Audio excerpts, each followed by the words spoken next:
Hey, I don't know what happened. Hopefully people will find this.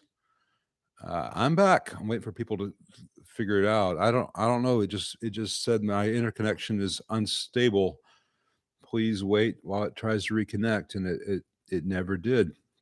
And now I feel bad because there are all those questions and I didn't get to them. So yeah, right, Brad. I might have to do a follow-up video where I just go back and read the questions I didn't get to before. This is weird because the last time I did this, it went for 2.5 hours before I manually stopped it. Um, the weather is changing. It may be a phone line swaying in the breeze. I need to move faster on the answering, mate. Get a bloody move on, would you? Yeah. Well, the world is full of people who give sound bites, and I'm gonna restrict myself to real answers. Um, I'm gonna get another cup of coffee while people rejoin, and I apologize. Uh, oh, I got the slow mode set to every minute. I didn't mean to have it set that long. Let's see, can I change that?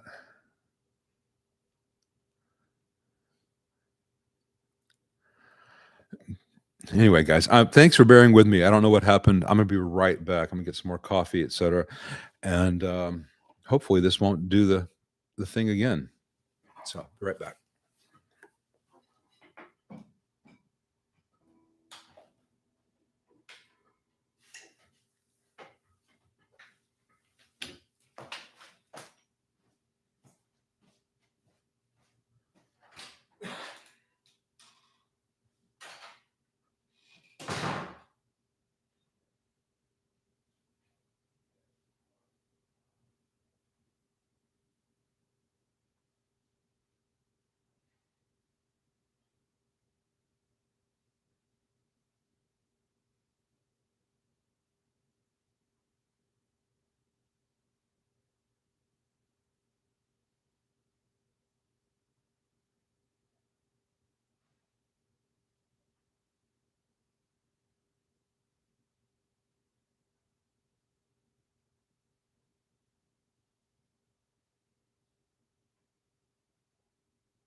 All right, here we are. I'm back. I'm gonna try to stay more current, and I apologize to anyone and everyone who gave a donation and asked a question in the previous chat. I'm going to go back once that live chat is available to me again. And I'm going to find all those questions and I'm going to write them down. And I'm going to do a little video where I read and answer your questions. So nothing you asked that you paid for will be ignored. The longest we in the world. No, that would be from Joe Strummer in Mystery Train. I think he has the distinction on that. Yeah, the TADs are the best ones right now. Uh, uh, interesting that Brad and I rarely disagree on all this.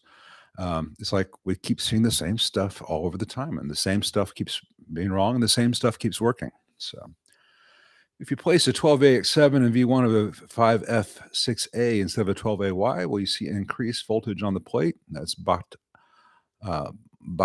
55 Dave E. I'm not sure.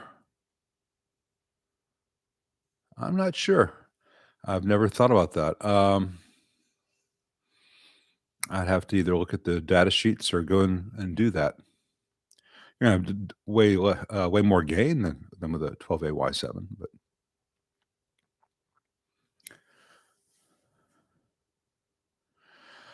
A camp. I'm about to be 33. Is it too late to learn how to build? Any tips or where to start? That's going to depend on the individual, but in general, it's never too late to learn. Where to start?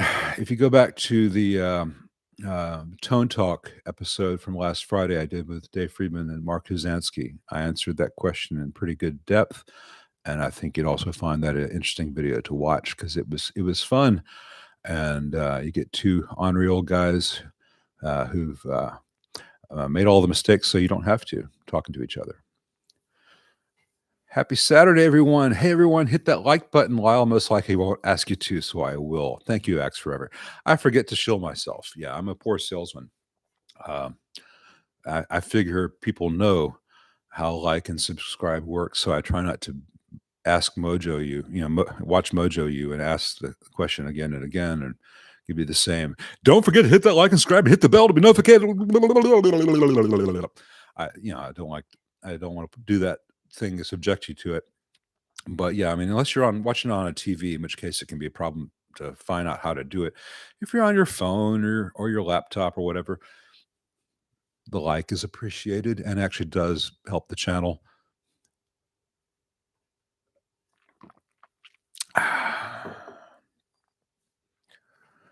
Curtis Everett, crate VC 3112. Volume spikes. Should I start with the pots first? I just got it. Hope that didn't sound terrible through the mic. I'm not familiar with that model. Thank you, love. Thank you very much. It's Nikki bringing us coffee. She is the coffee goddess. She's always the goddess. Sometimes she's the coffee goddess. I don't know. Volume spikes can often be a bad solder joint. Could be an intermittent pot. Could be voltage fluctuating somewhere. I cannot answer that without having the amp in front of me. I'm sorry. Bruce Egnator has a class in Detroit. Absolutely. And Bruce Egnator, anyone who gets to take that class is very lucky. Bruce is a phenomenal guy and knows an awful lot. And it's a great class. And he doesn't just say tab A into slot B. He tells you why you're doing what you're doing. Thanks, Curtis. Appreciate that. David Hawkins asked, do rubber feet on amps make a difference to valve lifespan, call vibrations? I don't know about lifespan, but they can make an amp sound a lot better. A lot of old Fenders with the metal gliders, the gliders wear unevenly and then the amp vibrates on a hard surface. Any tips on reducing noise on a reverb foot switch? You mean the acoustic sound of the switching or popping in the amp? If it's the sound of the switch, there are quieter switches you can use, but most of the stuff that you get out there today with silent switching, it's a non-latching momentary switch that's triggering a flip-flop. You can't really do that in a Fender foot switch without paying a lot for the privilege. Most guys won't. Most people won't hear that on stage, and in a studio, a lot of times people uh, do different takes for a clean with reverb versus something without reverb. So, I have not converted a DSL 40 to a head format. I would not do that. I would say, see if Marshall offers it in head, by the head. If not, find something else that works for you. That's a lot of money to spend that you'd never get back. Joe B, wow, you get coffee delivered. Well, when you're incredibly no, I don't get coffee delivered very often, but she's being extremely kind because I'm doing this with you guys, and I'll have to bring her something nice next time she gets stuck in some Zoom faculty meeting. Jay Park asks about good books or resources. He wants to learn basic things. Again, I'd refer you to the Tone Talk last Friday. A lot of that is covered in there, and I just don't want to repeat myself too much. At least a week later, maybe once a month I'll repeat myself. You guys, let me know if you've heard any stories before. Speaking of repeating myself, trying to get. Just bought a Badger A camp. Says I just bought a Badger 30 version 1 after buying a Marshall SV20H. Badger is a great amp and very inspiring, even though the 1x12 has plenty of low end and the Marshall can't even come close in his opinion. Well, A camp, your opinion is my opinion. I share that opinion. Yeah, the Sir Badger is a really good, really well-built amp, and it really does some sounds. The sounds it does phenomenally. And one of the things about that is it's not trying to do all the sounds that someone might want to do. It does the sounds it does really well. And if you want a different sound, get a different amp. And that is a very freeing thing for a designer. Once a designer says, I'm not trying to make this do everything, I'm trying to make it do a couple of things phenomenally, then you get phenomenal results. Brad, I just want to say thank you again, mate. You are so good in your support role, especially since I know you had to wake up criminally early for this. I don't know what's wrong with you. I don't know how much money I owe you for this. It's always appreciated.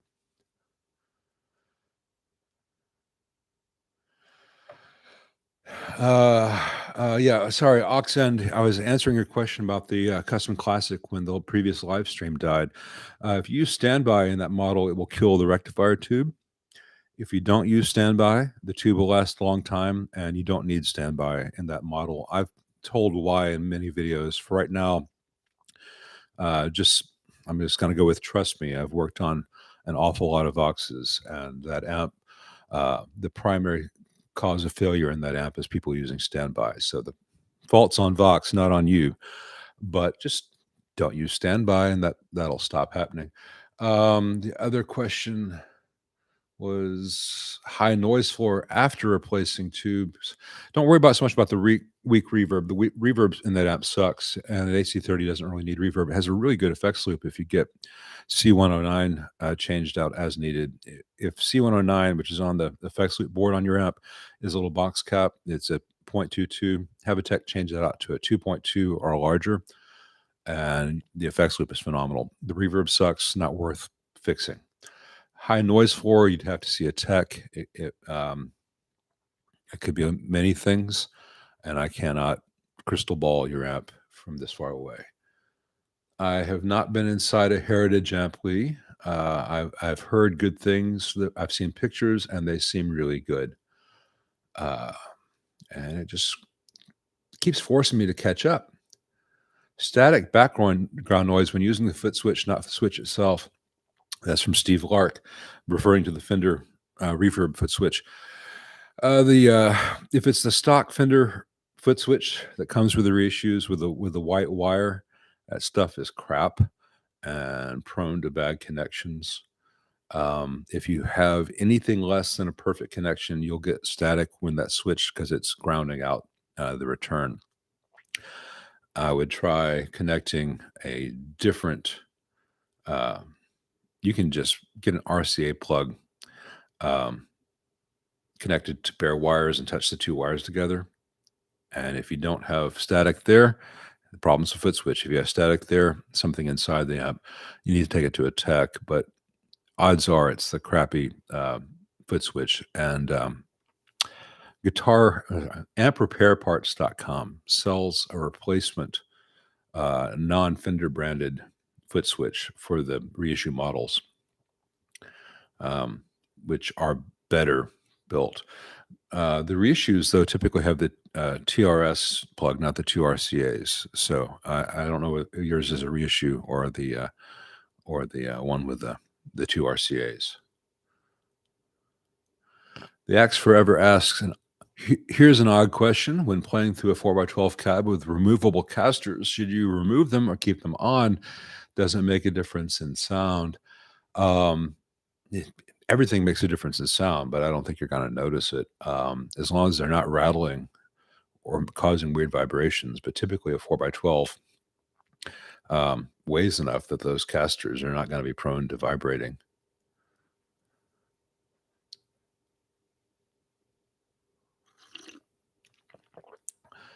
Ivan says, good evening. Do you have some good mod for JCM 900 4100 head? I've got some videos up on the channel on that model. Most of them are not mods so much as just, hey, here's how you undo some factory mistakes with bridge rectifiers that like to burn the board, or the 16 ohm speaker jack needs to have the ground bus put across it just so that it doesn't lose signal on some other impedance load because it's a bad design of the output section. Modding a 4100, to me, people play around with yellow LEDs and all that kind of stuff. To me, it's you can spend a lot of money for a very marginal return. You either like the sound of the amp or you don't. If you don't, get something else.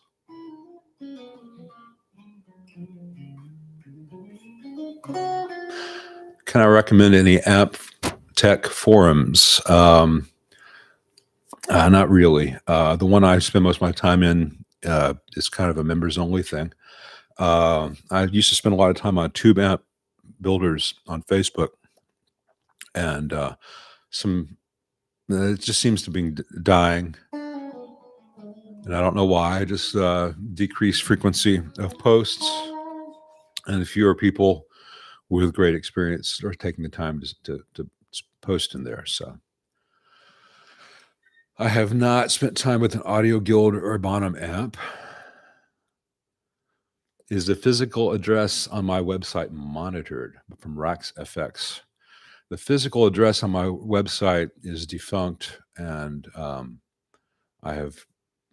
it's only recently that people have started sending me things unasked for, and they send it to an old address that I no longer have access to, and I'm trying to get that changed on the website. I need to get in touch with the guy who hosts it and reset my password. That's one of the things I keep meaning to do, and life keeps happening. I never dreamt that people would just start sending me things unprompted. I only had that address up there so that I could have things sent to me with my knowledge, and it was a family member's law office, so someone would be there during the day to receive and sign for an amp or whatever. But that family member has retired, and anyway, I have nothing too nice to say about PRS amps, so I'll take Thumper's advice and not say anything at all.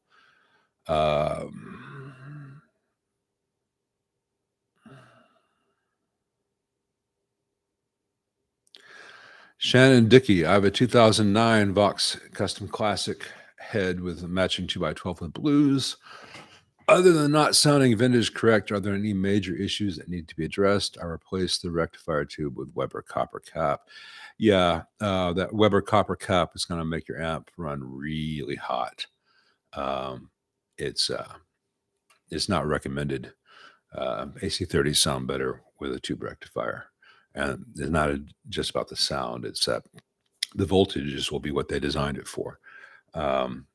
As far as major issues, I've got videos up on the Custom Classic. The effects loop send fix, the plates and R6 and R7 are 100K instead of 220K, but they're good sounding amps. Oxend for a fancy coffee. Appreciate your time. Thank you very much, Oxend. Rob F says, my dream amp is a Psionic Basement AB165. Would I be interested in a time and materials project next year? I'm suggesting a side project where your main business takes precedence.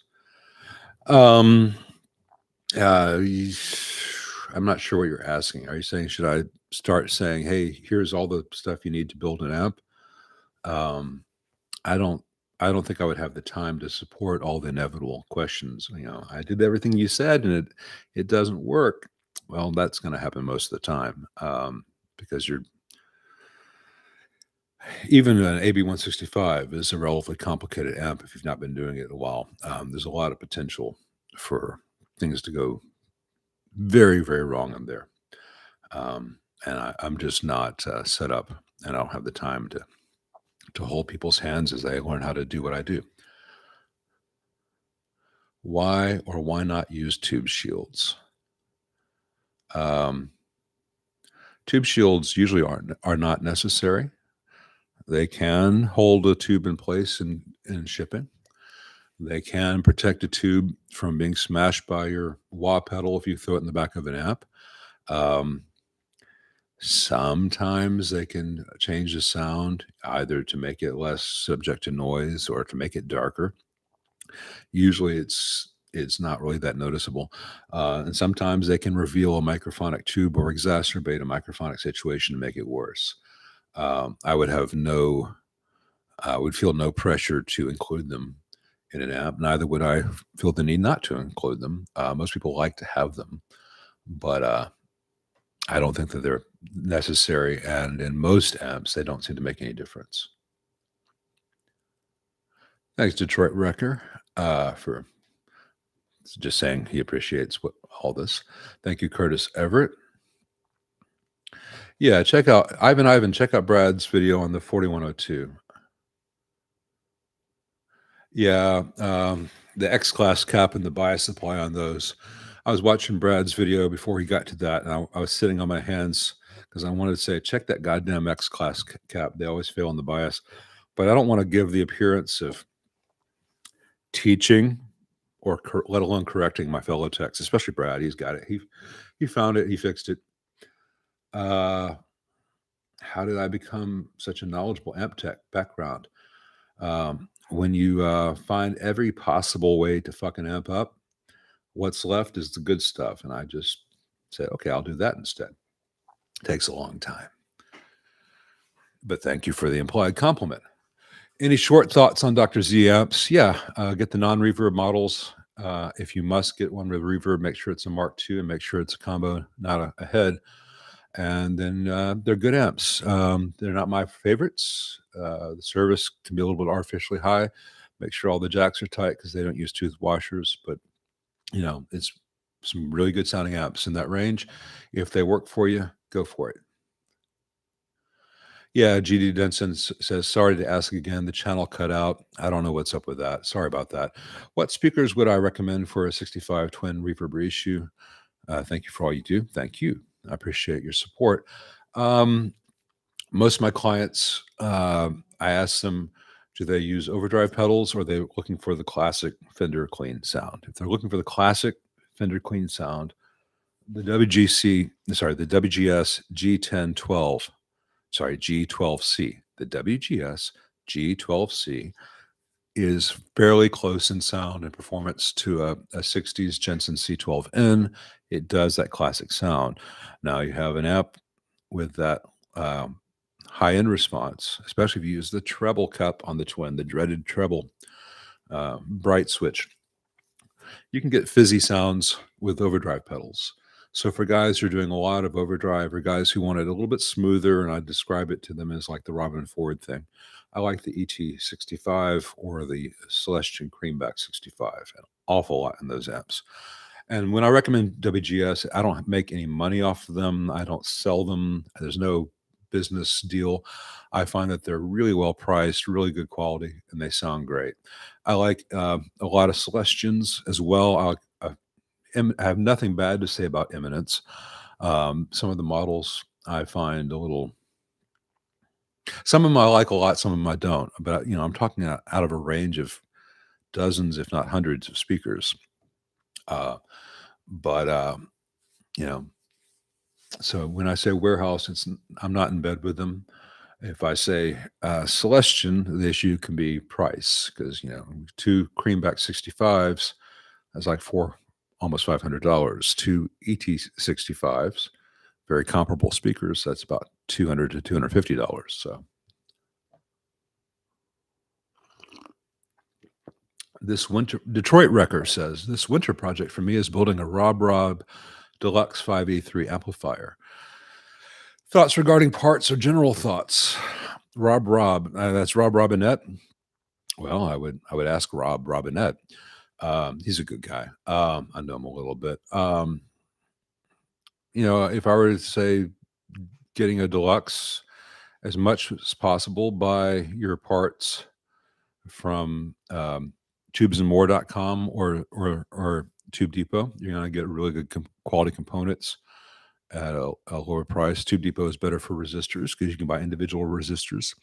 Tubes and More, you're buying 5-packs of resistors. Whether MOD or F&T or TAD filter caps. Mallory 150Ms are going to sound appropriate in that amp. The main thing is ground it just like Leo did. Tube Workshop says, I recently got an all original AC30 copper panel from 62. It was found in a dumpster in southern France. So is Keith Richards at a time. The cabinet was destroyed. Do you know any source for original spec AC30 cabinets? I think that North Coast Music does that. They have done in the past. North Coast Music, the Vox showroom. I don't know if they still do. If they don't know, find Roland Lumby in Manchester in the UK, because he does a lot of restorations on Voxes from that era in the UK, and he's going to know everyone more immediately close to that source. He does things for little guys like Johnny Marr and stuff, so he's a pretty good source on these things. But I would first check with North Coast Music and look for Vox showroom cabs.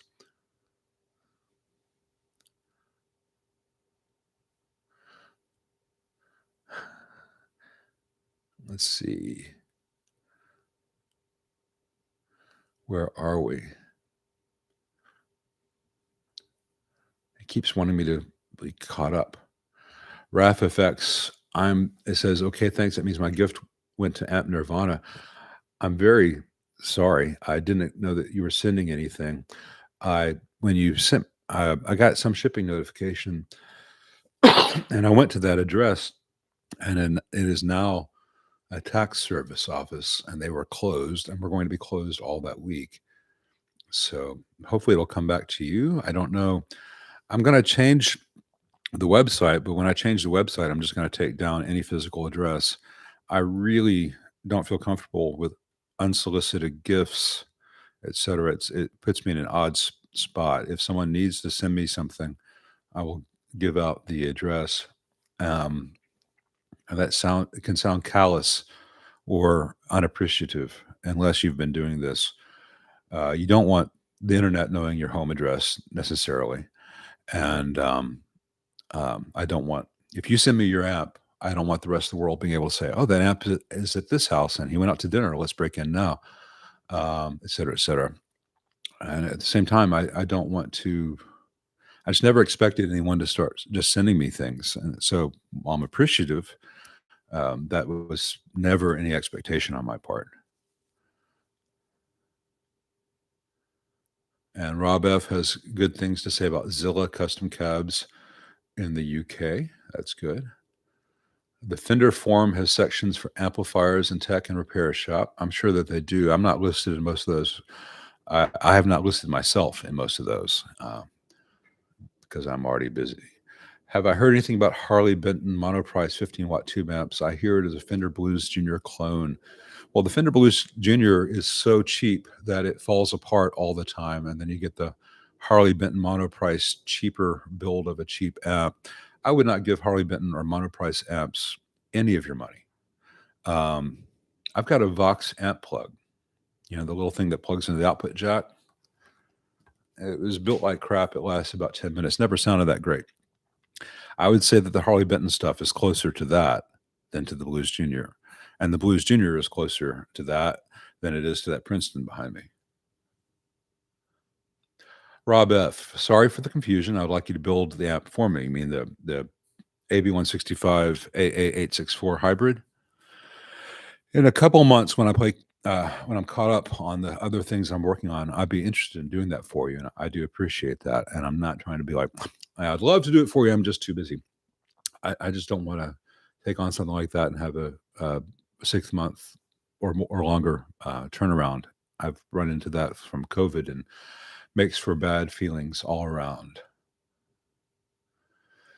John Cadillac says UK made orange rocker 30 with head solid state rectification. Use standby or not without being able to look at the amp on the bench. If it has standby, use it. It may not be necessary, but it might be, and I don't have that amp in front of me to go through and find out.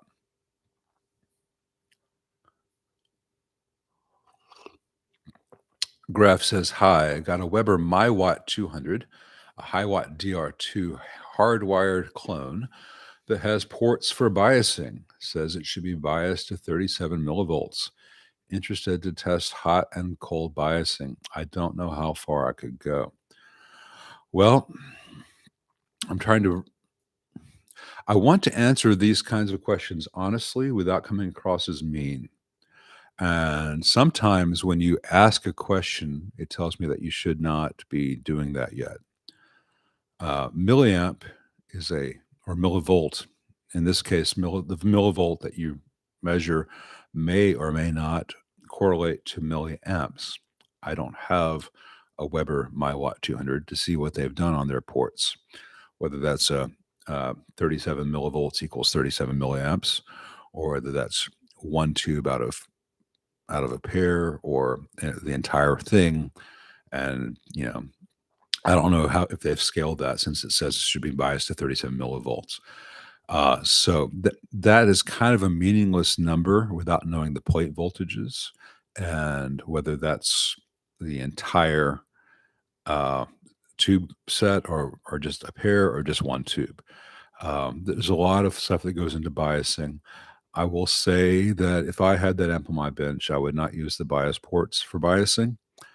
And the short answer is, unless you're willing to learn an awful lot and invest in some test gear, the best bet is just to stick your probes in there, hot and cold, black and red, and make sure it's at you read 37 millivolts, and then just go with the factory recommendation.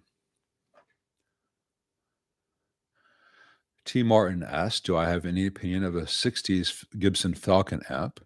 He has one in storage from the old days. I wonder if it's worth recapping it to play again. I have had some in that are good and some in that are terrible. It really depends on which year. Gibson changed all kinds of things, sold radically different amps with the same model name. Some of them are good, some of them are terrible. And I would have to know more about the one you have. Richard Nagamitsu sent me a donation. Thank you, Richard. Any recommendations for a power conditioner to plug tubes amps into? I've said this in some other videos. Unless you're spending $1,500 to $2,000 and up on a power conditioner, it's really not going to do anything. Make sure your outlet is grounded and wired correctly. Make sure that the outlet you're plugged into is not on the same line as your refrigerator. Make sure that there are no dimmer switches on the same circuit. Beyond that is not anything to really worry about. Uh,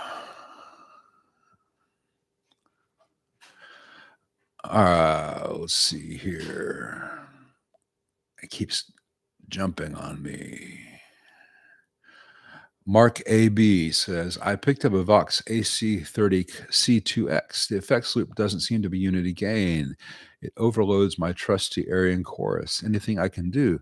Yeah. Unity gain is not the same thing as instrument level. It isn't unity gain. So you want to put the trusty old Aryan chorus, which is expecting instrument level, in front of the amp. If you were to use a Strymon or similar modern chorus pedal in your effects loop with your AC30 C2X, it would be fine.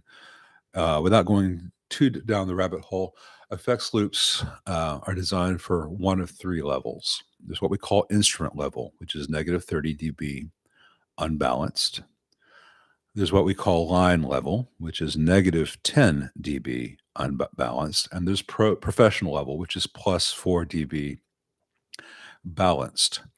And most things are plus 4 if you have balanced connections, or negative 10 if you have unbalanced. That's for pro audio stuff. Most amps are just negative 10 or negative 30 unbalanced. And if you run the full output of your Vox preamp into an old Aryan chorus, it will distort the hell out of things, as you've discovered. If you were to turn the effects loop all the way down so you're not clipping your chorus, you've just undone a lot of the stuff your preamp just did for you. And you have to have recovery gain, and it gets to be a slippery slope, but stick the chorus in front of the amp. It'll be fine. Peter Buck did an awful lot of really good sounding AC30 stuff with an old Ibanez flanger and chorus in front of an old AC30. Can you run 6L6GC in an EL34 amp? Yeah, as long as you adjust the bias. Marshall did it all the time with the 5881 EL34. Or the sweet spot for both tubes for biasing. It's going to depend on the amp and the voltage present. It's not like you say, 6L6 is 37 milliamps and a EL34 is 34 milliamps. People on forums toss out milliamp readings as if it makes any difference. It doesn't. It's the actual current present at the actual voltage and relation to the wattage of the tube. EL34 is a 25 watt tube. A 6L6 GC is a 30 watt tube.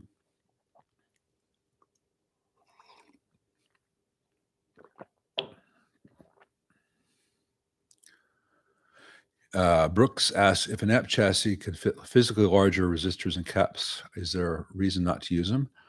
Yeah. The larger the component, the closer it is to the next component. Ideally, you want as much space between components as possible. You want to use as small a physical size component as possible. That's not always going to be the case. There's going to be exceptions, but size matters, but sometimes not in ways people expect. A Tube Workshop. Oh, North Coast is out of business. Oh, that's sad. They were doing such great stuff. The guy I recommended is in Manchester, not London, but I think the other guy recommended someone in London. The Twin. Mark EFX says, do you have experience with Fender's The Twin, and what are your thoughts on it? You mean the red knob one?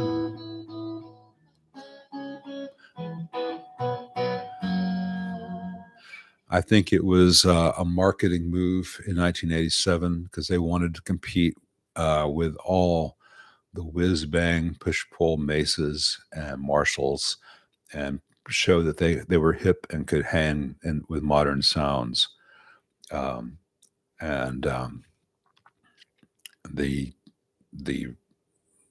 overdrive channel sounds kind of awful. The clean channel sounds good, but the subsequent effects loop channel adds noise, and it's a very complex circuit with some jacks that aren't made anymore. It's just if you want the sound of a twin reverb, get a honest to God plain vanilla twin reverb.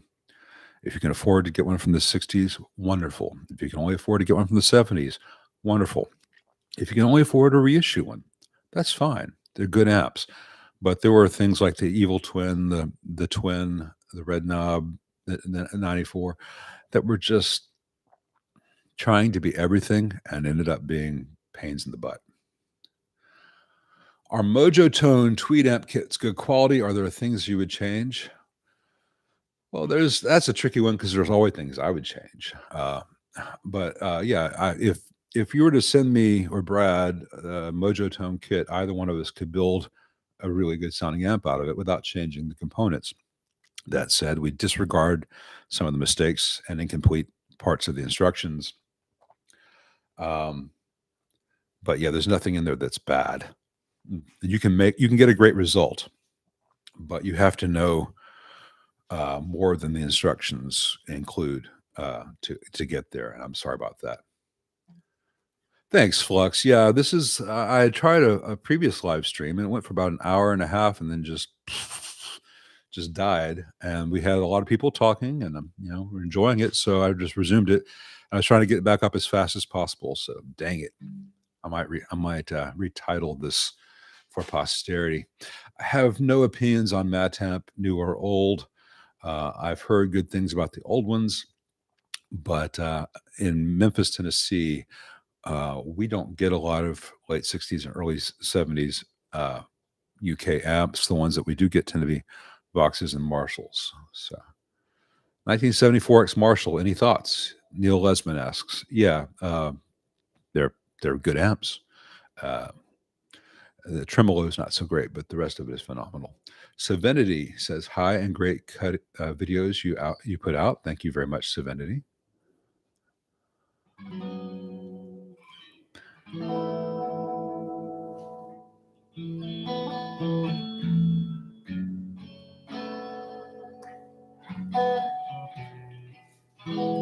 Trying to catch up.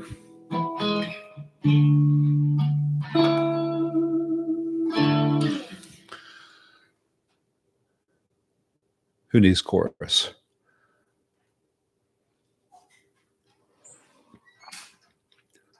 Trying to get back. It just keeps skipping down. It wants me to be so current, but then I miss people's stuff. Yeah, Brad, I mean, the 74X is great. It's an 18-watt Marshall. Hey, John Williamson, thank you for joining us. C. Barker is sitting in quarantine in Vegas. Don't recommend it. I mean, sitting in quarantine or Vegas? Hope you feel better, man. I don't have any thoughts on the old Groove Tubes amps. I've never had one come in. Best way to discharge electrolytic caps. There's one I showed on that works on most Fender tube amps, which is the one I do the most often. But then again, I know what I'm doing. If I get an amp where I can't power it on, I have 100 ohm, 200 ohm, 10-watt resistors and alligator clips. I'll just clip in a big honking resistor. And I'll usually do it from a, through a plate resistor first, because then I'm adding, I've got, say, a 470 ohm 10-watt resistor, and I'm connecting from a plate connection. Well, that's already got 100K there, then 10K, then 10K, and 1K. So everything goes slowly. Then if I get it under 50 volts, I can stick that same 470 ohm straight from wherever the main reservoir cap is. If I have less than 50 volts in an amp, I'll usually use a screwdriver. But that's me, and I know what I'm doing, and I know all the variables. As far as what I'm doing, say on the internet, what I showed in the Fender thing, how to discharge by powering the amp off and playing till you don't hear anything, that, as I said in that video, it doesn't guarantee to fully drain the caps, but usually it will drain them enough that you're, at that point, if you have any voltage in there, it's going to be like 20 volts, 30 volts. And then you can discharge that fairly safely. What you don't want to have is 500 volts inside a chassis waiting for you. Brad's Guitar Garage, Sonic Audio, Coriander, yes or no? Backstory. For the rest of the world who don't know, certain people, Australia, UK, Scotland, call coriander what we call cilantro. It is the same plant. In America, coriander is usually describing the ground seeds. And I like ground coriander seeds. I like if I'm grilling something, but I cannot deal with cilantro. It's just like taking, your wonderful, delicious food and pouring dish soap all over it. Side story on that. What it is that cilantro, coriander, is a member of a plant family called the alkalids, and many plants in that family are poisonous. And those of us for whom cilantro tastes like soap, we're detecting a potential poison that the rest of you aren't getting. We actually have the superior genes. If this were 30,000 years ago and we were all hunters and gatherers, you'd be eating something poisonous, and I'd say, not for me. And I would live and I would out survive. I would outcompete you. So when you tuck into that cilantro laden whatever these days, just know that you are genetically inferior and would have died 30,000 years ago. Ooh. Can the AC30C2X be used at home? Absolutely. And it's a really flexible amp, and it has a very good master volume. If you need to turn the master volume down, do.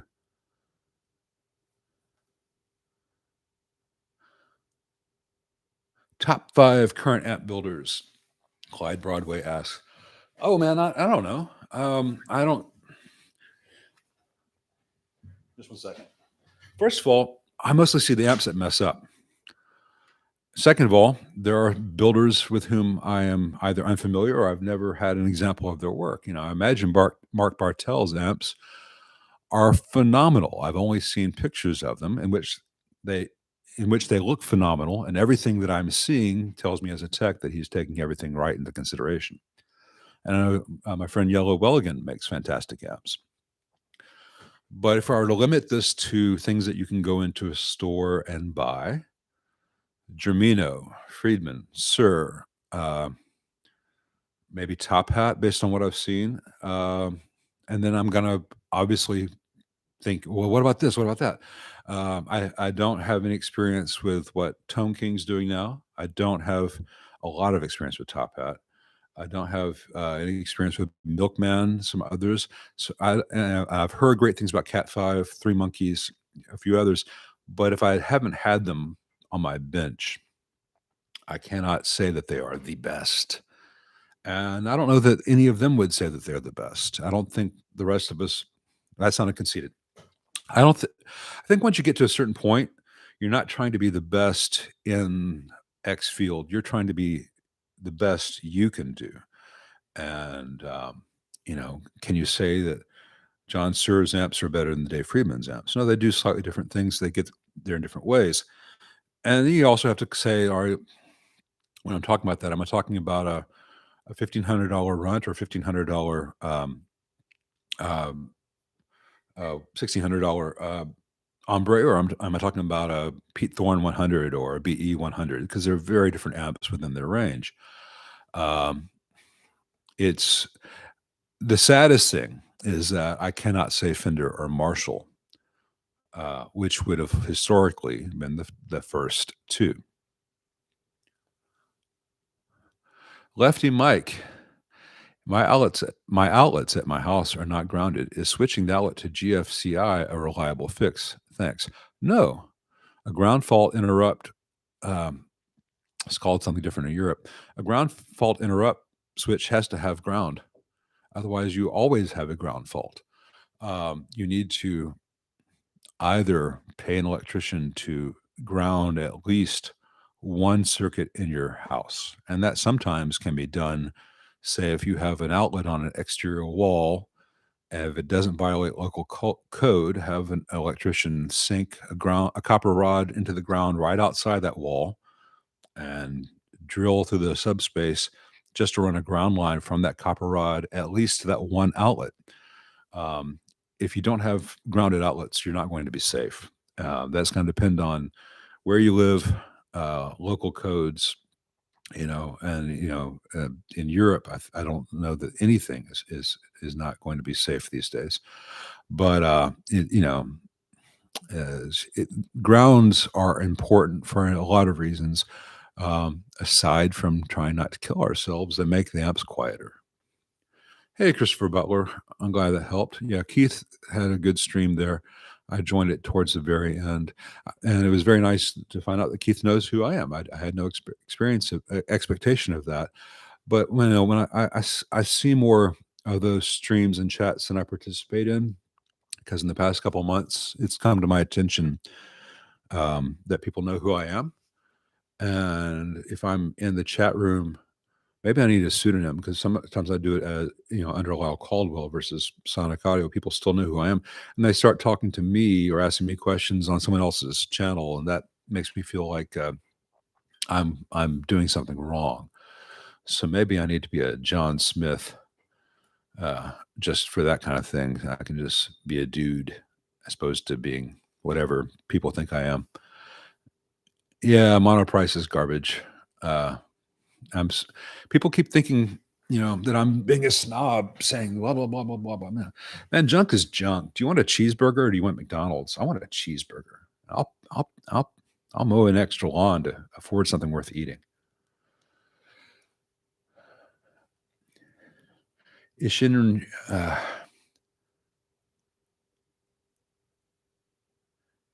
Ishinri, Ishinri, you kid. I can't make out your username, and I don't know whether you're doing a phrase or this is a different language or culture that I'm mangling, and I apologize. Asks, would you ever consider PRS over Gibson? I have, but every time I play a PRS, it's not my guitar. I've played many PRSs, which are fantastic guitars. It's always just been very apparent to me that they are someone else's fantastic guitar. A good friend of mine I was in a band with had a 1991 or 1992 PRS CE24, the bolt-on. Just the whale blue 10 top, all that, just like Lifeson was using at the time. And I was way into Lifeson at the time. I still love Lifeson, and I played that guitar and it was not for me. It had a very, very thin neck. I don't like the headstock, and that shouldn't matter, but it does. The body didn't hit me right. The sound has just always been a little too bright for me. That does not mean that anyone who has one, who loves one, is wrong. And I've met Paul, and he was very gracious and seemed cool. And he has achieved an awful lot in a very competitive industry. So I have nothing but respect for the man and his accomplishments. And if one works for you, it's great. It has never been the thing that I wanted, even when I thought that it was. Top load telly. Can you check a bridge rectifier in circuit? I have a carbon vintage 30 where 3 of the 4 preamp tubes don't glow. I suspect burned up diodes for the DC filament tubes in the 3 tubes. You can check them in circuit as long as it's not powered on. You can get most meters have a diode reading setting. Not all preamp tubes have a visible glow when they are being heated. I would first confirm what voltage is present. And I'm not familiar with the vintage 50s, the carbon vintage 50, so I cannot help you specifically. But yeah, you can check a bridge rectifier in circuit, and you can just measure to see if there's DC where it ought to be. But again, at the risk of sounding like a jackass, when you ask a question like that, it tells me that you probably need to take your amp to a tech rather than tackle it yourself. It's just the reality of it. I mean, if I go into my mechanics and say, "Hey, I want to fix those little round things inside my brakes that make the brakes not squeal," they're going to say, "No, just sign in over there. I'll get you Tuesday." If you don't have the vocabulary even to approach the concept, you don't need to be working on something as critical as rectification in your amplifier or how car brakes work.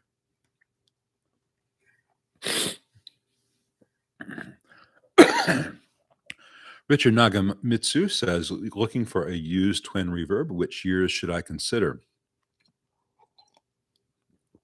Everything before 1981 ish, and everything, every 65 reissue that they've made. Any of the 65 reissues can be made into pretty damn good amps. any of the ones from 63 through 80 or 81 can be made into fantastic amps. Some of them already are there. The price changes radically between 67 and 69, and then between 79 and 72, and then between 72 and 76-ish. I would avoid the 80s and 90s ones. Beyond that, find the one that you can afford, and unless something drastically has gone wrong, it can be made into a phenomenal amp that'll last the rest of your life. Rafiote asks or says, I watched your grounding scheme video from Marshall. I'm using the chassis as the bus. Wouldn't it be better to use wires instead of the chassis to link your ground start from section to section? Not really. First of all, I was working on an existing amp which used the chassis as the bus in the larger scheme of things. Second of all, when you have a bus soldered to the back of pots the way the Marshall did, then you don't have discrete chassis points. You have eddy currents where it can go to chassis and back and chassis and back. So one of the things I was doing was saying, all right, I'm going to break all those eddy currents so everything can only reference chassis at one point. And I had it in a sequence from power to input jack. Everything went to chassis. So all the noisy stuff was farthest from the input jack. Then this stuff gets closer to the input jack every time the current goes down. Second of all, the chassis itself was going to have it. Say if I'm going to use the screen here. Say that's one ground point on your chassis. And that's another ground point on your chassis. To your meter, you're going to read 0 ohms there, 0 ohms there, 0 ohms there, 0 ohms over there. In reality, there's a slight bit of resistance from all those points to each other, in which case you're using a big chunk of the chassis as a very large, almost infinitely high wattage, very low value resistor between your ground nodes. That actually adds a little bit of filtering. If I were doing an amp from scratch, I would not do all the multiple chassis points like that, but I was reworking an existing Marshall, and I wanted to do it fairly unobtrusively. I don't want to discuss the Taurus mods because it just gets a can of worms.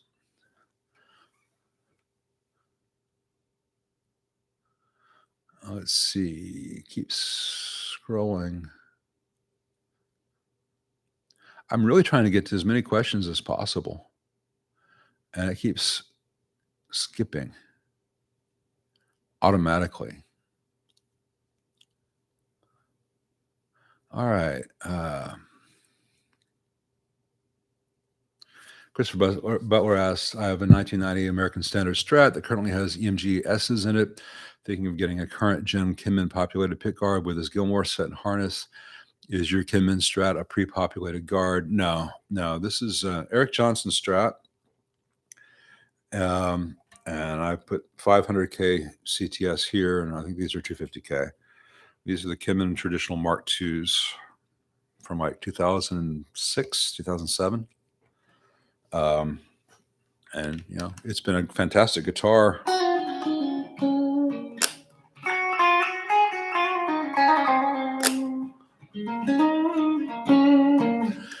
And I've compared it to Lawlor's, and I've compared it to real ones from the 60s, and I've compared it to Freyland, you name it. And it holds its own. You know, it sounds as different from a Lawlor's. A Lawlor sounds different from a Kinman as a Kinman, or sorry, a Freyland as a Freyland sounds from a 56 as a 56 sounds from a 62. Within the range of normal variation, these are valid. They just happen to be very quiet, which is crucial for working on amps. I want to know any noise is coming from the amp, not from my signal generator. But I don't do pre-populated anything. I don't do solderless anything. Randomly selected user. Do you think using a film bypass cap across electrolytics in the power supply makes a difference in a guitar amp? What effect would it have on sounds dynamics? I answered this in the last live stream. It's usually not necessary, and it's not something that you're really going to notice. What the concept here is that a large value electrolytic cap, say you got 100 microfarad electrolytic cap, it's really good at filtering all the frequencies below X point, and frequencies above X point aren't as well filtered, and you can have little spikes. So you add a very small value cap. So if you got 100 microfarad film cap, you go down by 1,000. So you have a zero point 0.1, 100 nanofarad film cap in parallel, and that will take all the spikes off the high frequency stuff that, um, and it can be real, but it's rarely really that needed in most tube amps.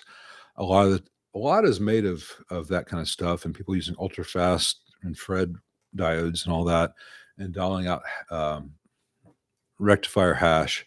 Uh, you know, there's nothing wrong with any of these approaches, and I've added that cap to some amps that did have that problem, and I've also added, say, 1 nanofarad 1,000-volt caps across the diodes in a standard bridge to dial out some of that hash. So there are a lot of ways to skin that cap, but it's more necessary in a lot of hi-fi stuff than it is in guitar amps.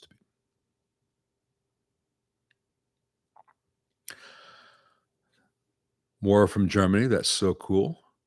Yeah, Brad is rocking out here as a early riser mod.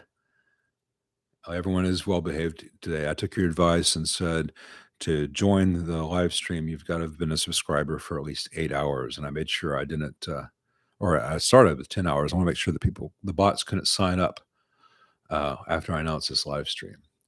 What's my take on Fender Showman amps? Ken Nieminsky wants to know. A Fender Showman is a twin reverb, sometimes without reverb. They're great amps, phenomenal bass amps. Richard Nagamitsu says, should I use a standby on my bass breakers? I've had no experience with the bass breaker. If it's got standby, use it. And I've had a lot of techs who say that series is of the devil, and their auto bias catches on fire, and Fender doesn't support it. But I've not had any come in myself. I would not buy one based on what I've heard from my friends who are very good techs. And I'm sorry if that sounds mean.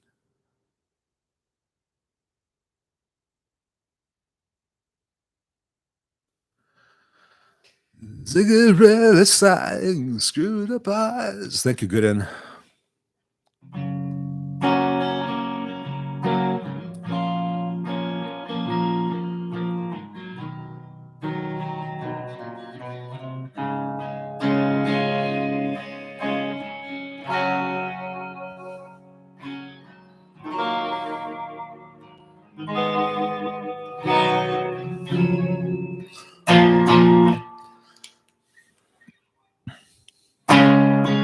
I'm an alligator. I'll stop. Cilantro is soap.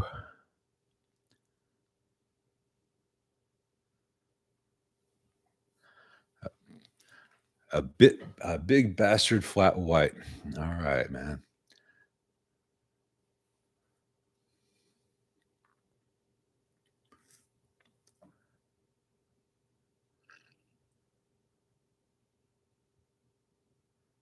JC Rocket, thank you very much, man.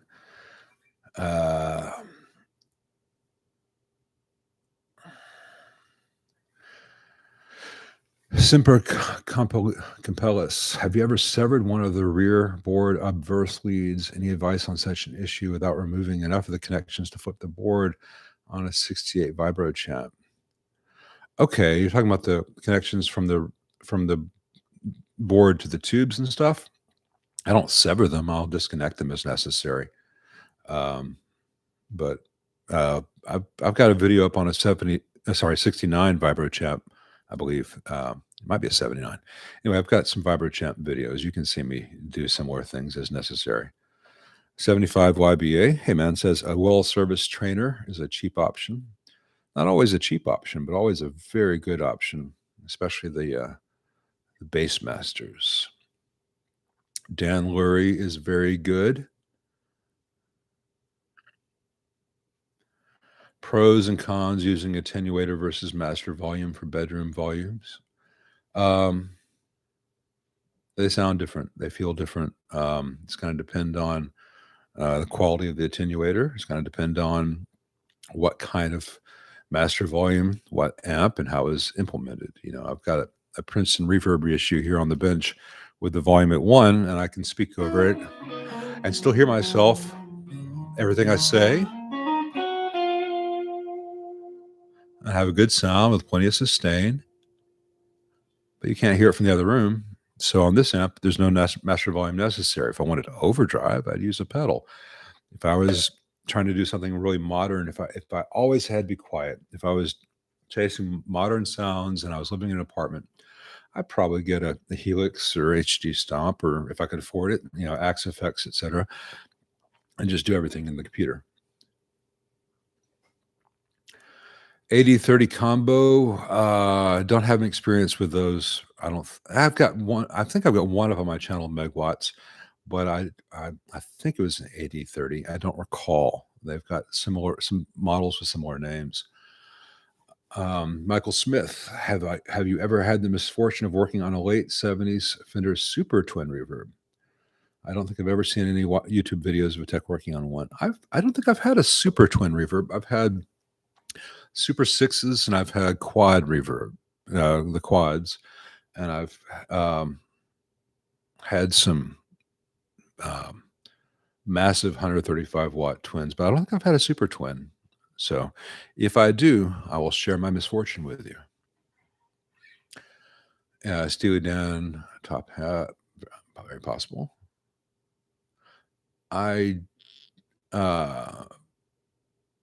Christopher Butler, I see your question at this juncture. I'm not going to answer it because that's a can of worms. I've touched on that in some previous videos. Super Compellus says you've touched on the brownface era tapped treble pot. Can you elaborate on this short-lasting Fender amp property? He's talking about the 350K treble pot tapped at 70K. Yeah, it's something that Fender did for about a year and a half, and they realized in their testing that it offered no real benefit over what they did in the later AB763s from 63 on, which is just a standard 250K treble pot. It rolls off some highs in comparison. I have modeled it. I have done builds with it. I've had boards with a whole bunch of switches so I could go between a standard one and that. And there's so much overlap in the setting, and you can even model it in Spice if you want to. It's I agree with Leo. It was an expense that's not necessary. So there's a reason it was short-lived.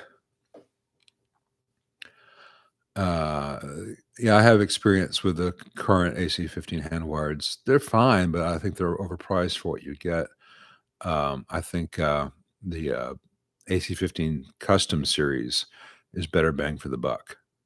I have to do so much work on the handwired series, both the 30 and the 15, to make them to what I consider to be a real Vox circuit. It's just a lot of money to add to a lot of money.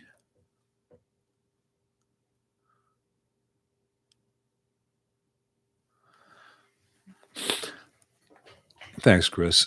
It was about the pseudonym question. I'm going to read out the questions that are applied to text. I don't know. It's just one of the things being on someone else's live stream. I don't want to be an interruption, and it's not to be egotistical, but I've seen it happen. And you know, it's not about me when I'm watching what someone else has to say.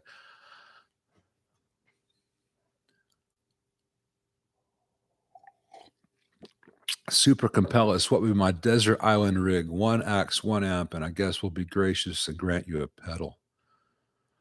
On this desert island, will I have new strings and electricity? I think I'd probably, if I were stuck on a desert island, I'd want an Ovation from like 1973. So then I'd have either a canoe or a pedal. If I could only have one guitar and one amp and maybe one pedal, this has been the one I've used the longest. The 335 there, I'm also very much in love with. I like both these guitars better than the rest of my guitars, but I like a lot of my other guitars too. Probably if I chose the 335 or the Telly, I'd end up as a better player. One amp to rule them all, AC30 or I'd probably go with AC30. Tweed Deluxe is tempting, but there's some overlap there, and the AC30 does some more that the Tweed doesn't do. And the only thing an AC30 and a 335 or Strat or Telly can't do with my hands might be a delay, but it's wholly optional. Hello, Alan May. This is my face. Hello, Mark AB. You cannot get a Telos. They have not been made for several years. I currently have no plans to resume that, but I might be able to offer something in the future.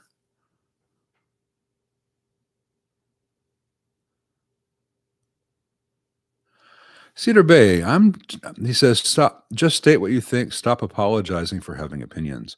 I'm not apologizing for having opinions. I'm trying to put some context to my opinions because so many channels on YouTube are just my opinion, me. And I want you to know that I'm not doing my opinion because it's mine. I'm doing my opinion because I've worked on 300 amps in the last year, and I've worked on 350 amps the year before that. And I see all the way they fuck up and what sounds good and what works and what doesn't. So if I give an opinion on coffee, if I give an opinion on cilantro, whatever, if I give an opinion on making a deluxe reverb sound right, that's a very valuable opinion for me to give away. And I just want people to have the context for that. So it's not just me being some internet blowhard. The Hendrix PRS heads, the original ones, they're fine. They're Marshall copies with good transformers.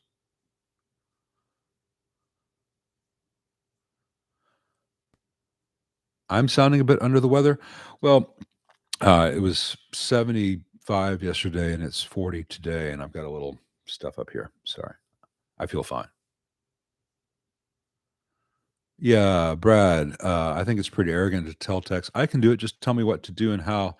It devalues their skill set and the work they've done to get where they are. Yeah, it does. It's disrespectful and it's unrealistic. I know how to play billiards. I'm not going to be entering a billiards championship tomorrow. I couldn't even win at the local bar, but I know how it's done. You get the ball and you line it up, and it's all geometry and maybe some tricky things, but it's just basic geometry, right? So we all know how to play billiards. Go do it. Let's all go make $1 million at Vegas. I know how it's done. I know how piano's done. You do this and music comes out.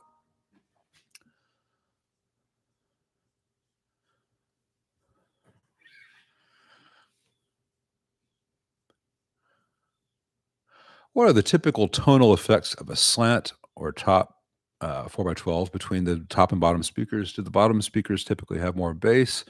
Sam Isdat asks. Assuming all four speakers are the same, you're going to have a little more. Depends on if there's a vertical or horizontal divide in the cabinet itself, if there is any at all. The bottom speakers will typically have a little more bass just because there's a little more volume of air behind them. It gets into complicated physics with cabinet design. In general, though, the slant 4x12s don't sound as good as the straight 4x12s for that and some other reasons. The slant ones have the advantage of if you're just using one of those on a stage, two of the speakers are aimed at your ears instead of blowing everything past your ears, past your knees, rather. Best way to clean dust out of the cab of an amp.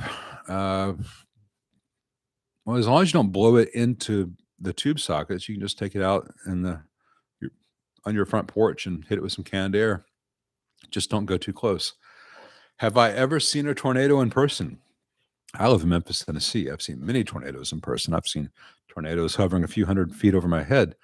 And it's not scary as it sounds, because in the moment you're like, well, if it comes down, I'm dead. And if not, I'm fine. There's not really in between there. But yeah, I've seen many tornadoes in person. Fortunately, none of them have come down on me. Uh, but yeah, I live in a tornado zone. Red flags for the vintage Fender amps stop you from pulling the trigger. I wouldn't want one where I couldn't tell that the transformers were original, or if they were non-original, that I could not see that they have been changed properly and are good choices. I would want to see the filter caps board and the main board to make sure it's not burned or full of mildew. I want to make sure that someone hadn't replaced all the pots or done a lot of hack work on the grounds. I would not want one where the faceplate had been all drilled by someone trying to make it into a Mesa in 1984. But if the core amp is good, and that can really just be like the chassis and the transformers. That's the most important thing you get there. Most everything in a Fender is fixable unless it's just rusted out. I've got a 66 Super Reverb on a shelf over here that I bought off a guy for $200, and I've yet to get to it because I've got to take everything out of it and do some naval jelly to get a lot of hardcore rust out of that chassis, which is a shame because it otherwise would have been perfect.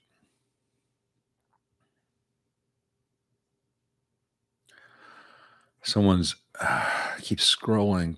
Jesus.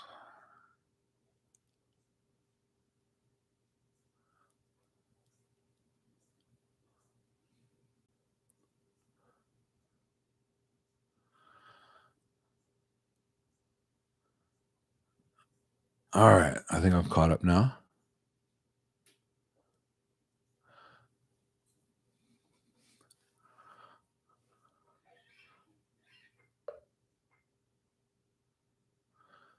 I'm trying to get caught up.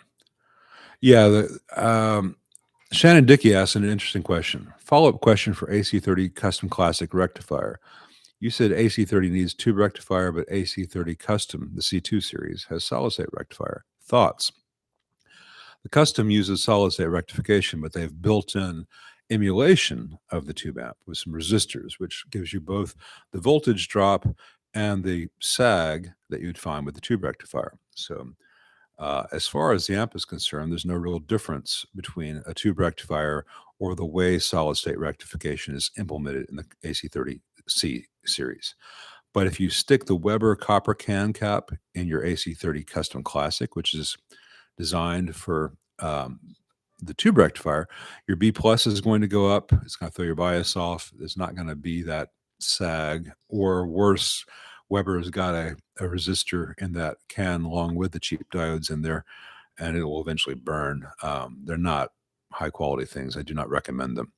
But yeah, the designers at Vox already built in tube sag and voltage drop in the Custom series solid state.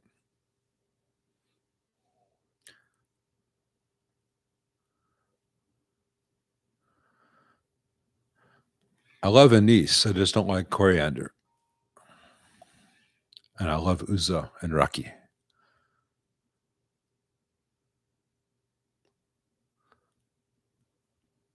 Or raka, as it's also called. Thanks, Tube Workshop. That's very nice. I really appreciate it. Whoa! I need to find out who F is. F just hit me with a great big top chat, and I may have to come paint your house, dude. I'm gonna get to yours. Thank you very much. How often should I read Merlin Blenco's book before trying to assemble a Mojo Tone kit? That's going to depend on the person. Kim Lembrix asks,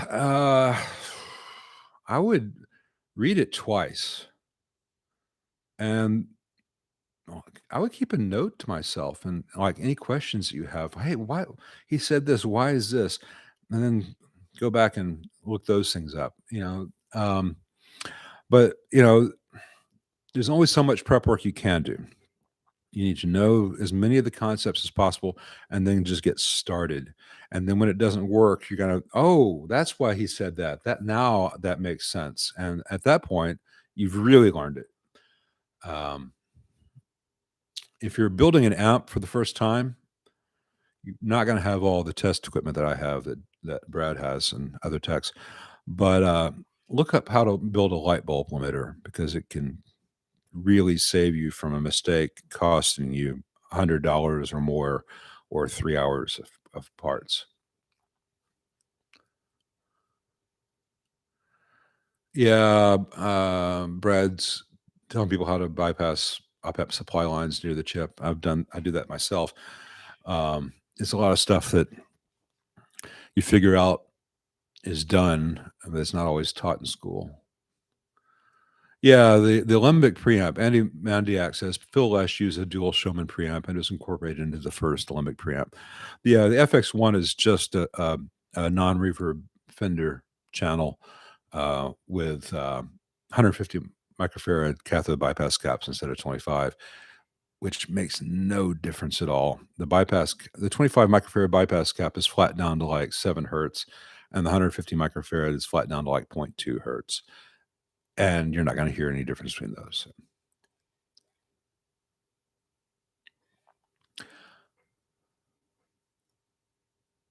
Thank you, Richard. That's very kind of you.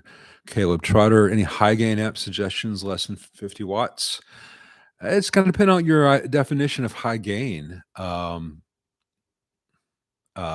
had very nice things to say about that Runt 20 from Friedman a couple weeks back. But everyone's high gain is different. The DSL 40C does some very good high gain stuff. I would say the Black Star lies to you and says that it will, but it really doesn't sound that interesting in a band context, and it won't sound that way for long. So, hello from Chicago, Dennis. Christopher Halsey says, you look nothing as I imagined. Well, Christopher, you don't look like I imagine either. So there. What do I think of the Friedman Twin Sister? I think it is an amp that that Friedman has made that I have not played or have an experience with. So that's what I think of it. I'm sure it's fine. I don't know whether it's the right choice for you, but that's why he has different models. Derek Weber asks, what ways to strengthen a reverb send? When I kick the back, there's plenty of return splatter. Yeah, there are ways to do it, but that may not be the issue. And you may not. Sometimes the problem you think you have is not the problem you actually have. But without your amp here, I just it gets too esoteric and theoretical.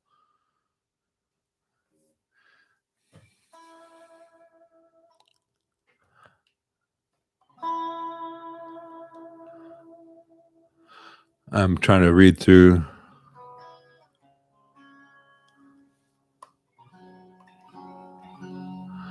Yeah, coffee pods are evil. I have not done hey Curran, I've not done a new grounding video from the ground up to teach my ideal grounding plan. I've not had time. I expected to do 2 more in the grounding series videos, and I just haven't had a chance to.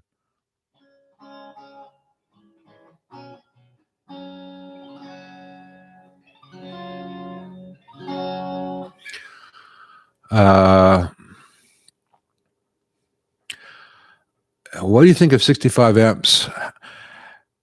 Haggadis as Lyle, what do you think of 65 amps and their take on EF86 and their history in general? Love the knowledge. Keep it up. I'm a little bit torn. I've not had as many 65 amps in as I expected to, because there aren't as many as I expected there to be. I don't know what happened there. I followed Dan Boole on Facebook, but I don't know that he knows who I am. I've been overall pretty impressed with a lot of the stuff they did. And I know Mike Frances, I casually know, I can't remember how to pronounce his name, obviously, so we're not tight, who did a lot of the design on that. So I don't want to talk out of turn. He's a colleague and I respect him. I've had some Londons in where I was not pleased with how they implemented a boost because they're doing it by bypassing or not bypassing a cathode on the EF86. And an unbypassed EF86 cathode is really just the way to say all the hum comes in here. So you could have a lower gain hummy channel, or you could have a quiet channel with more gain if you engage the boost. I fixed it so that it was always bypassed, and there was a voltage divider that I switched in and out to achieve the same thing. So I don't think that all of their designs, I've also had a little Elvis in, were necessarily ready for prime time, but I've played some others that were really great. And, overall, very well built, very attractive, great brand recognition. I expected them to be a dominant player to this day, and they, I don't know what happened there. And if you have Peter Stroud playing your amps, you're halfway there. Thank you, Curran. That's very nice of you.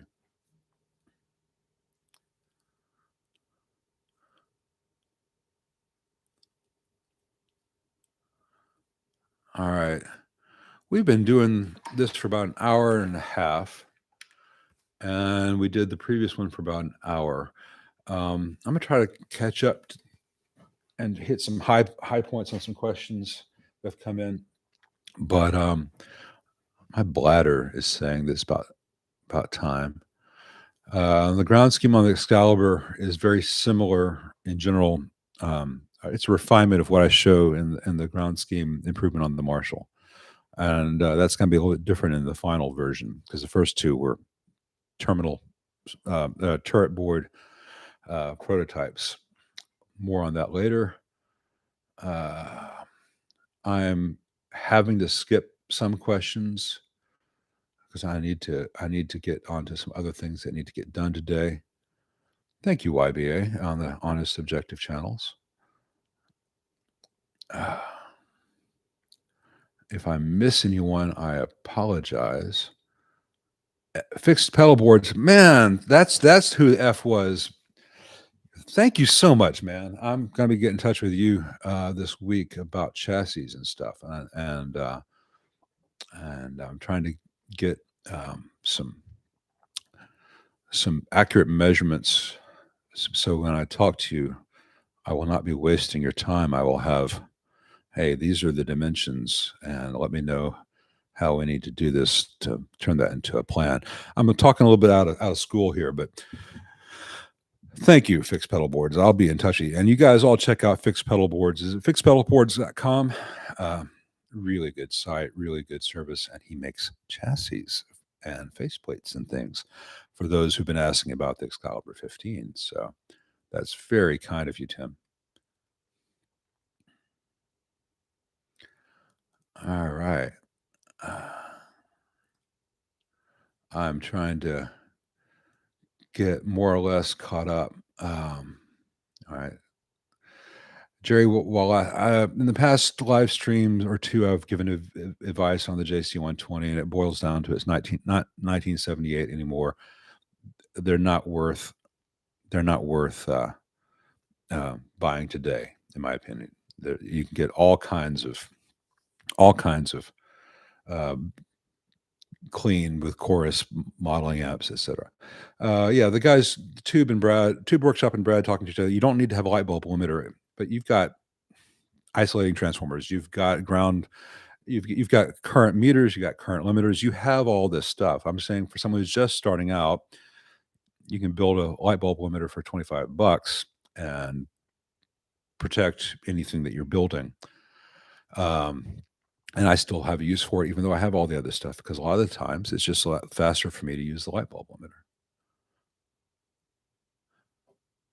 Hey, Mike Hannaford.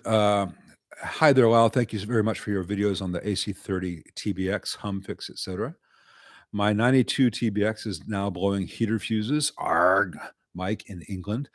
Well, Mike, the heater fuses are not needed in that model. And you can have false failures because you can have what it's called a current surge when you first power on. So if you have a 6.3 amp fuse in there, for just a nanosecond, when you first power the amp on, there may be 7 amps, and the fuse will blow. And if it's a slow blow fuse, it means every 100 times you power it on, that'll happen. If it's a fast blow, it means every time you do. But in operation, that amp does not need that. So you can fuse that. I mean, you can jumper that fuse holder. You could put an 8 amp or 10 amp fuse in there. It'll still, if you have a bigger issue than that, your mains will trip. That's a non-necessary heater fuse. If you want to consult with a local tech, they'll tell you the same thing. cheeseburgers grilled or steamed. Steamed is for Crystals and White Castles. Yeah. Grilled.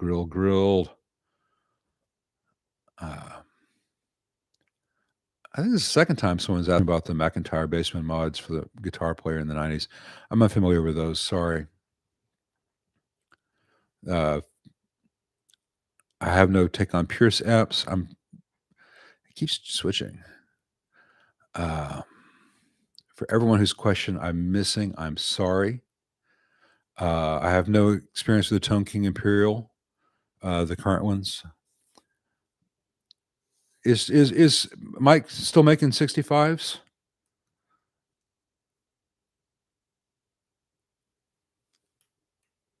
I need to find out about that, 'cause I thought 65s was no longer a going concern, but I'm not trying to put out false information. I know their website went away for a long time.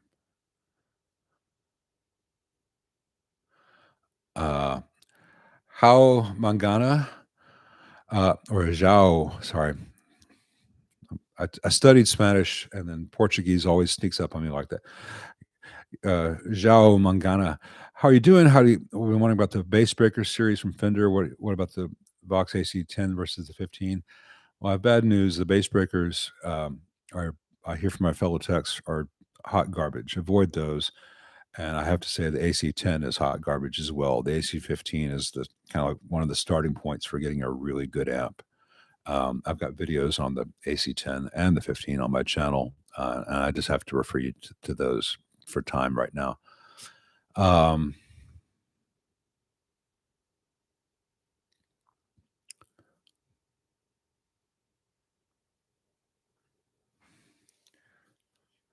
And Skal from Sweden. That's so cool that we have people from all over the world here. I think I'm at the end now. Yeah. All right. So we've done an hour and a half here and about an hour on the first stream before this one got yanked off. And some of the questions are repeating, and I'm sorry about that. I think it's about time to stop this for today, because I've got like 3 amps to fix that need to be ready Monday, and I've got a whole bunch of housework I've got to do as well. So to everyone out there, thank you so much for joining us. Thank you for joining me. Thank you for your questions. Thank you for your support and your interest. Thanks as always to bradsguitargarage.com. It might be .au. Brad's Guitar Garage, and then Australia. Always a fantastic job as a moderator, always a great friend. If you need an app tech in Australia, he's phenomenal. If you just like a giggle, he's hilarious in his own videos. Check out his channel. Check out Tim at fixedpedalboards.com. And now I'm sounding like a professional channel. So tune in next time. Blah, blah, blah, blah, blah, blah, blah. But man, thank you all so much for joining me. Have a wonderful Saturday or Sunday if it's late where you are. Be well. See you next time.